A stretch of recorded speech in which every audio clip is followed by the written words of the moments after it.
Welcome to the tale of Annette the Witch, a young spellcaster with a love for all things yarn.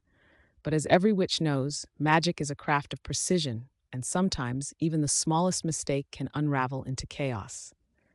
Annette was no ordinary witch. While others in her coven perfected spells with cauldrons and broomsticks, she had a different talent: crochet. Her grandmother, the famous enchantress Maud the Magnificent, had gifted her a special set of crochet hooks on her 12th birthday. With these hooks, Maud had whispered, you can weave magic into every stitch. But there was one rule: never use magic until she had mastered the basics. Of course, Annette thought she had.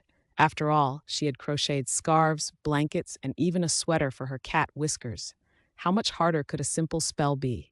One crisp autumn afternoon, Annette decided it was time. The village was preparing for its annual harvest festival, and she wanted to create something special. With her enchanted hooks in hand and a basket full of the softest golden yarn, she whispered her first spell. By hook and by thread, let magic be spun, a warm embrace for everyone. She looped and pulled, twisted and tied. The yarn glowed faintly in the candlelight, shimmering with magic. And then, poof! At first, it seemed like nothing had happened.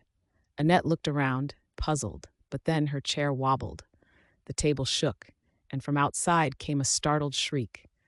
She rushed to the window. Her spell had worked, but not quite as planned. The entire town square was covered in yarn.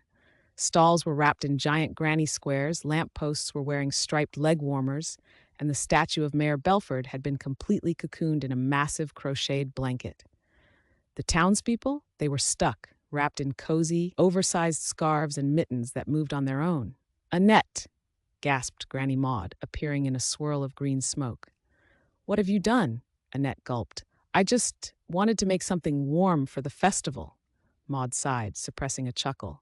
"Magic and crochet both require patience, dear, and it seems you've tangled things up quite a bit."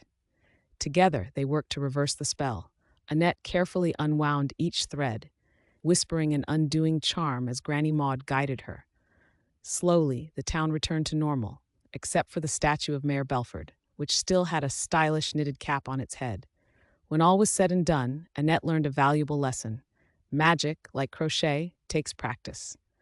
But despite the chaos, the town had never been cozier. And from that day on, Annette became the official festival decorator. No spells required. And so, Annette's first spell may not have gone as planned, but it was the beginning of something even greater: a legend of stitches, spells, and a little bit of mischief. If you enjoyed this story, don't forget to like, subscribe, and stay tuned for more magical adventures with Annette the Witch.